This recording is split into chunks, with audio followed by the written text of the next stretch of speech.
এখানে দাঁড়িয়ে থেকো না, এসো। না, কিছু তাই না, কিছু তাই না, লোকের নিয়ে পারবো না, কিছু তাই না। এই মেয়েটা, এই হাত দিয়ে না রান্না করবি আর কাজল পরবি। এই হাত যদি আমার গায়ে কখনো দিতে আসিস, এই হাত মুচড়িয়ে ব্যাগ বানিয়ে তোর গলায় আমি ঝুলিয়ে দেবো। এসো এসো বাবা, এসো। যাকে আমি এতদিন ঘরে বন্দি করে রেখেছি তাকে ঘরের বাইরে নিয়ে এসে তুমি খুব ভুল করেছো বৌমা।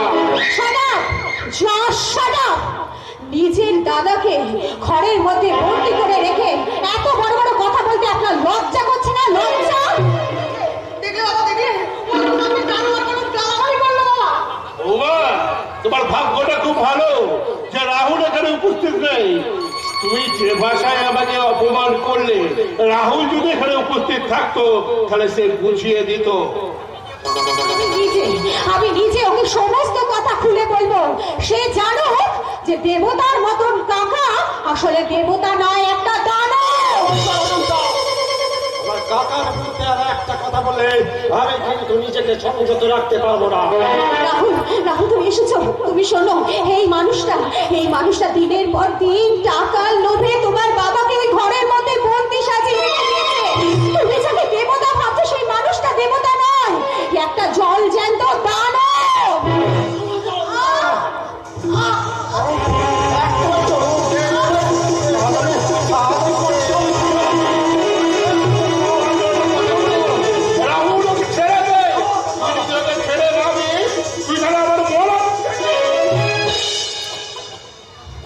দেখলে দেখলে ওই মানুষটা কত মহান, তাকে তুমি এত অপমান করেছো, সেই তোমার প্রাণ বাঁচালো।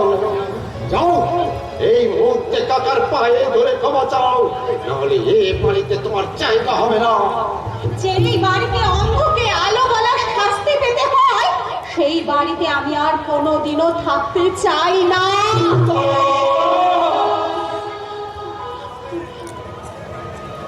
আপনি আমায় ক্ষমা করুন, আপনি আমায় ক্ষমা করুন। ঠিক আছে বৌমা, ঠিক আছে, ক্ষমাই তো পারবো। আচ্ছা কাকাবাবু, বলো বাবু, তো আপনার কাছে আমি একটা জিনিস চাইবো। চাও মা, চাও। বলছি এই মানুষটাকে তো আপনি এতদিন বন্দি করে রেখে ইনজেকশন নেওয়াটা বন্ধ করতে পারেননি, তাহলে আমি মাত্র একটা দিনের জন্য ওনাকে নিজের কাছে রাখতে চাই। আর আমি আপনাকে কথা দিচ্ছি যে 24 ঘন্টার মধ্যে আমি ওনার ইনজেকশন নেওয়াটা বন্ধ করে দেব। কাকাবাবু, কাকাবাবু আপনিও তো তাই চান, তাই না? রাহুল, রাহুল এতে আবার তোমার কোনো আপত্তি নেই তো? কাকা যখন অনুমতি দিয়েছে তখন শেষ কথাই। অজন্তা সেটা বোঝানোর জন্যই আমি তোমার সঙ্গে দুর্ব্যবহার করেছি। তুমি আমাকে ক্ষমা করো। I am sorry, really sorry. ভবিষ্যতে এইভাবে কাকার পারমিশন নিয়ে, মানে আমার বাবার পারমিশন নিয়ে কাজ করবে, তাহলে দ্বিতীয়বার তোমাকে কেউ বাঁচাবে না।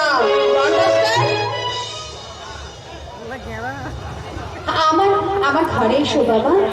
দাঁড়াও বৌমা, ওই ইঞ্জেকশনটা নেওয়া বন্ধ করতে পারলেও মনে রেখো এ বাড়িতে আমার কথাই শেষ কথা।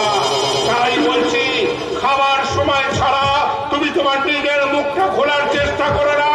তুমি করো না, জীবনটা আমি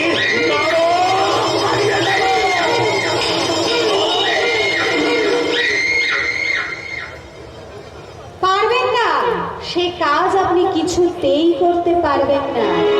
কারণ নারী সেই মোহময়ী রূপ 32 কলার একটা কলা তো সবে আমি আপনাকে দেখালাম। আমি একটা একটা করে পা এগোবো, আর আপনি একটা একটা করে পা এগিয়ে যাবেন ওই নরকের দিকে।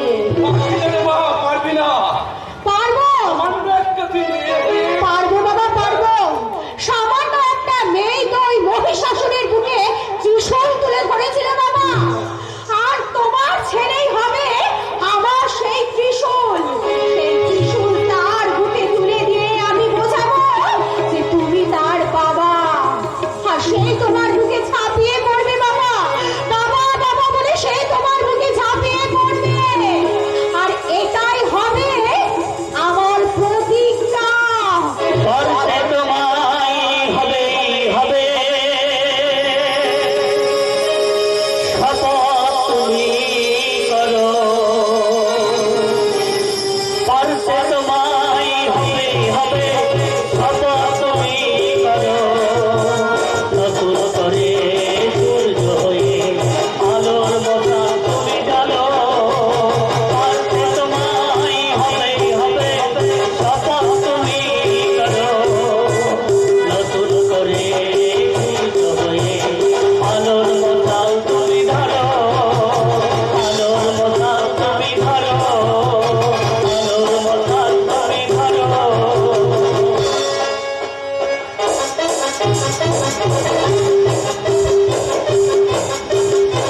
তাই তো কবি বলেছে পূর্ণিমার চাঁদ যেন ঝলসানো রুটি। ঠিক ঠিক, এই যুগে ভাত আর রুটি হচ্ছে যেন মথুরা বৃন্দাবন, তাই সেই ভাত আর রুটিকে কখনো কারোর সঙ্গে ভাগ করা চলবে না।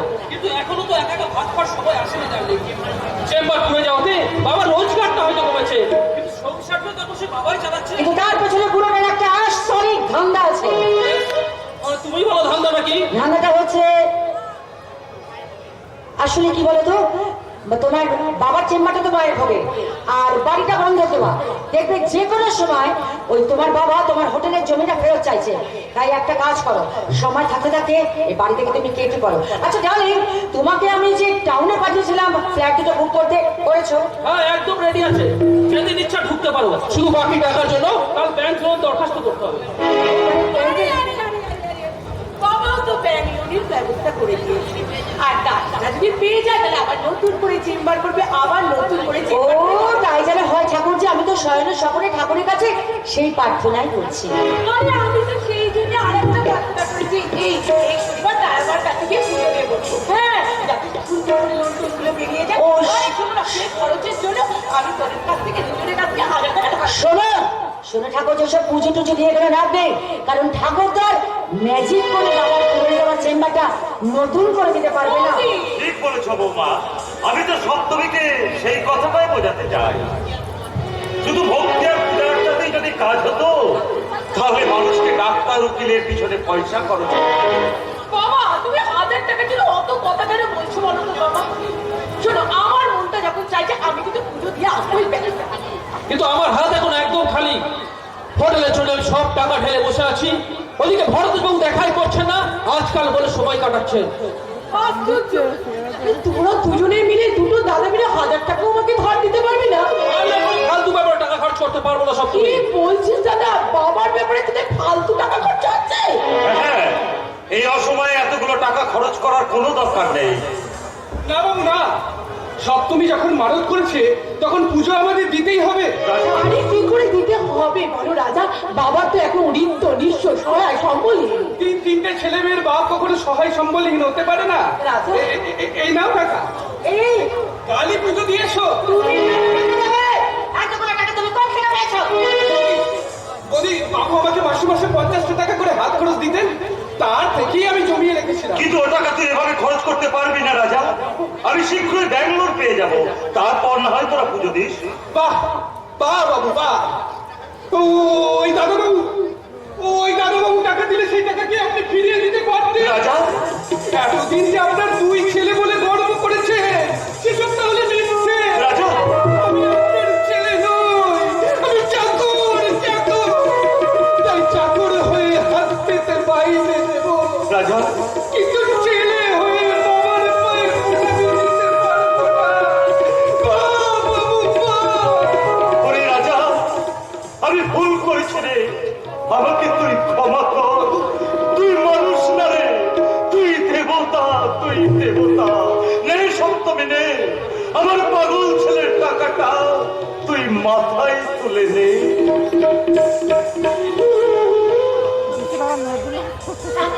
অনেক তবু একটা ব্যাপার তোমার অনুমতি চাই বাবা।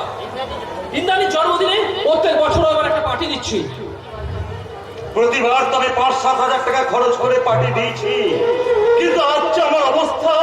এবার তোমাকে একটা টাকা খরচ করতে হবে না, পার্টির পুরো খরচটা আমি করবো। তাহলে যারা আমার কাছে পয়সা পায় তারা ভাববে লোকের দেনা শোধ না করতে পেরে আমি ঘরে বসে উৎসব করছি। তাহলে আমাদের বাজে খরচ কমাতে বলে তুমি কি করে খরচ করছো না? দাদাবাবু, দাদাবাবু, বাবু বাজে খরচ করে এই কথা কেউ বলতে পারবে না গো, কেউ বলতে পারবে না, কেউ না, কেউ না। হ্যাঁ, আমি বলছি দাদা, মুখের ওই দামি সিগারেটটা ফেলে দিয়ে বিড়ি খাওয়া ধরলে তো অনেক পয়সা বেঁচে যেত। কি বলছো দাদা? ঠিক বলেছিস, সত্য ডাক্তার এতদিনে সংসারের জন্য হাজার হাজার টাকা খরচ করে এই সহজ হিসাবটা ভুলে গিয়েছিল। সেই ভুলটা ধরিয়ে দেওয়ার জন্য আমার হিসাবের সন্তানকে হাজারো সালাম, হাজারো সালাম। যা, আজ থেকে আমি সিগারেট খাওয়াটাই ছেড়ে দিলাম।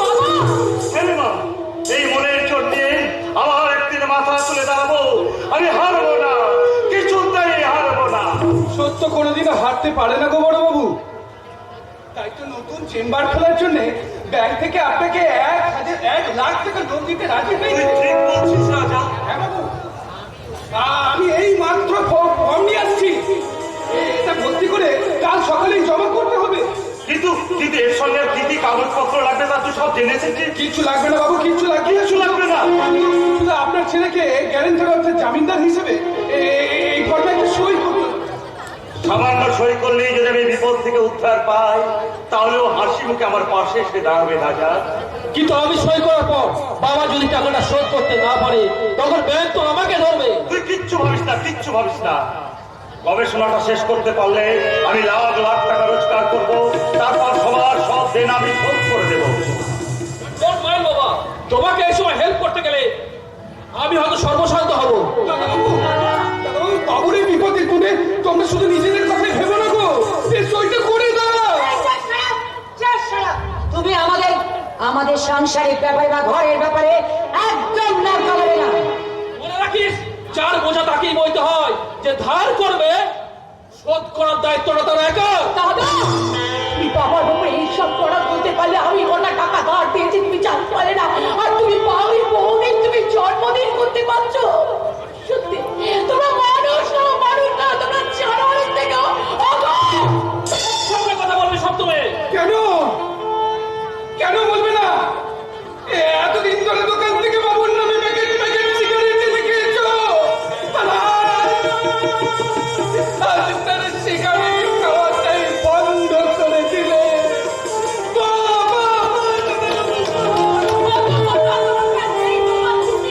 তোমার এই বাড়িটা বিক্রি করে সবার সব যেটি দাদা সব না, এ বাড়ি তো বিক্রি করা যাবে না, ওটা তো আমাদের কাছে বন্ধক আছে। তাতে কি হয়েছে? এ বাড়ির দাম তো 2 লাখ টাকার অনেক বেশি। এই বাড়ি বিক্রি করে আমি আপনার দেনা মিটিয়ে দেবো। কিন্তু ছোট বাবুকে টাকার দাম তো মামলা করে বসে আছে, আগে সেটাকে সামলাও। তার উপর আদালত এক পর্ব রায় দিয়েছে, 1 মাসের মধ্যে টাকা ফেরত না দিলে এ বাড়িটা আমরা পুরো করে নেব। বাবার ব্যাপার বাবা বুঝবে। আপনি কেমন আছেন? হ্যাঁ, খুব ভালো আছি। এই ভরতর বাবুকে আমার কথা বলেছেন তো? হ্যাঁ বলেছি। ওই কি হয়তো দেখুন ওই ছোট বাবু ওই হোটেলের কাগজপত্র নিয়ে দেখা করতে বলেছে। ও মা, জয় মা তারা, আপনি বড় ভালো খাবার নিয়ে এসেছেন ম্যানেজার বাবু। শুনুন, আজ কিন্তু আপনি আমার বাড়িতে খাওয়া দাওয়া করে আমার ওসবের কি দরকার মা, ওসবের কি দরকার? ডাক্তারবাবু হয়তো রাত করবে। তাতে আমার কিছু যায় আসে না। আমি বড় বংশের মেয়ে, অতিথি সৎকার করা হচ্ছে আমার বড় ধর্ম। তাই সেই ধর্মপদ থেকে আমি কখনো কেউ আমাকে সরিয়ে দিতে পারবে না, কথাটা মনে রাখবে। আসুন আসুন ম্যানেজার বাবু, আসুন। হ্যাঁ চলো চলো চলো। ডাক্তারবাবু, ওই পথে বসার আগে আপনি মাত্র 1 মাস সময় পাবেন। মানে কত হচ্ছে? 30 দিন। বাবু,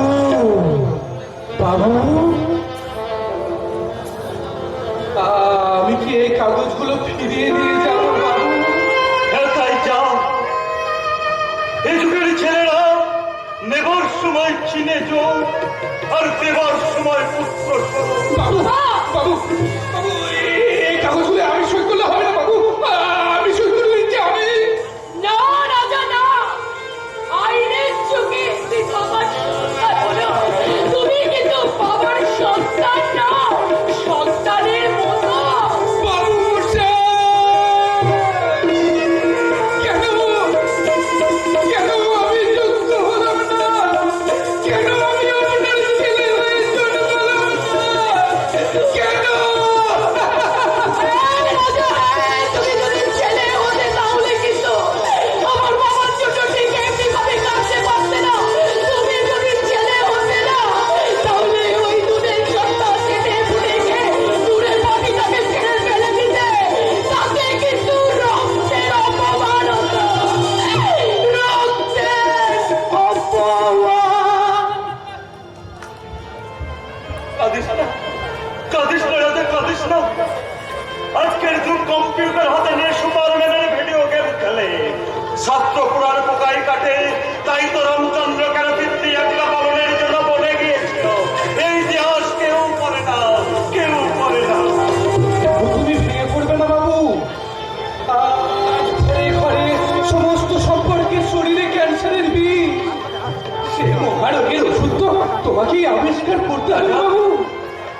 বাবু বসতি আবার